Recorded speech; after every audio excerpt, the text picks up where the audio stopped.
میری امی نے ہوٹل میں مینیجر کی نوکری شروع کر دی۔ اب گھر تاخیر سے آتی تھی۔ میں بھی BA کر کے فارغ ہو چکی تھی۔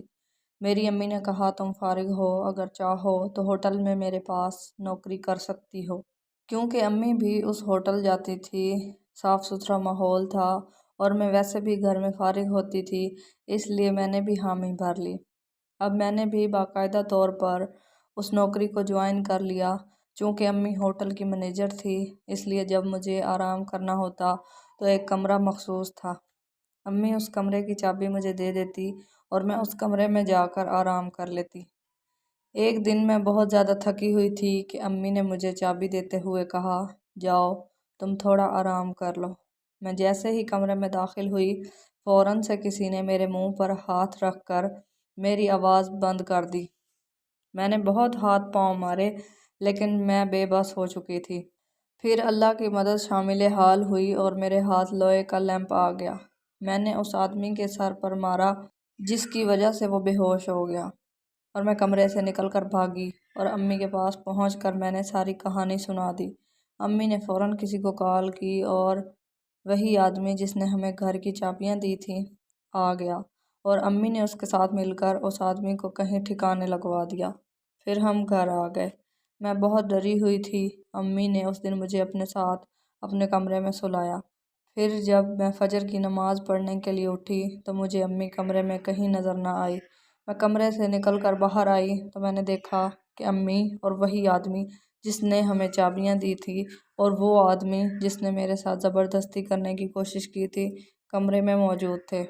میں فوراً کمرے میں پہنچی اور میں نے اس آدمی کا گریبان پکڑ لیا اور میں نے اونچی آواز سے کہنا شروع کر دیا کہ یہ یہاں پر کیا کر رہا ہے؟ یہ وہی آدمی ہے جس نے میرے ساتھ بدتمیزی کی تھی۔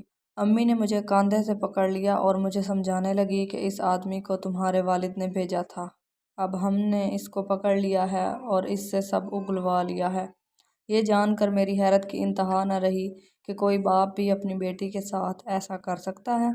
اصل میں ابو کو اس بات کا غصہ تھا کہ میرے بغیر کس طرح یہ زندگی گزار رہے ہیں، اور اپنی انا اور غصے کی آگ میں انہوں نے یہ بھی خیال نہیں کیا کہ یہ اٹھایا گیا قدم میری بیٹی کی زندگی کو برباد بھی کر سکتا ہے۔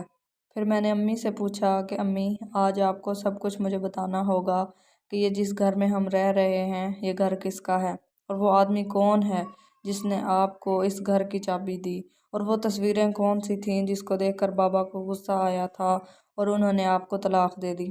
امی نے بتایا کہ وہ تصویریں میرے نکاح کی تھیں جو میرے کزن سے ہوا تھا۔ کزن چونکہ لالچی تھا اور میں ایک مالدار باپ کی بیٹی تھی، اس وجہ سے وہ وقتاً فوقتاً مطالبات کرتا رہتا تھا۔ جب میرے والد نے اس کے مطالبات ماننے سے انکار کر دیا تو وہ دھمکیوں پر اتر آیا۔ پھر آخر اس نے بلیک میل کرنا شروع کر دیا۔ بابا نے میری اس سے خلع لے لی۔ یہ وہی تصویریں تھیں میرے کزن نے جو تمہارے بابا کو دکھائی۔ تمہارے بابا شروع سے ہی مجھ پر شک کرتے تھے، اس لیے وہ تصویریں تو تابوت میں آخری کیل ثابت ہوئی، اور یہ گھر تمہارے نانا کی طرف سے میرے نام کیا گیا تھا جس کا کسی کو بھی معلوم نہیں تھا، اور یہ آدمی تمہارے نانا کا وفادار ملازم ہے۔ یہی وجہ تھی کہ جب تمہارے بابا نے مجھے چھوڑا تو میں نے تمہارے نانا کے ملازم سے رابطہ کیا اور اس گھر میں چلی آئی۔ اور بیٹا، یہ سب میں نے تمہاری بھلائی کے لیے کیا ہے۔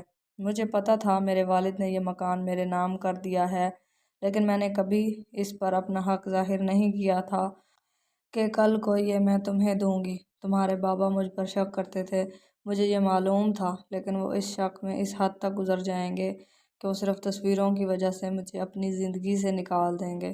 یہ مجھے معلوم نہ تھا۔ ٹھیک ہے، اب آپ فیصلہ کریں کہ باپ نے بیٹی کے ساتھ صحیح کیا۔ صرف شک کی بنا پر بیوی کو طلاق دینا صحیح ہے؟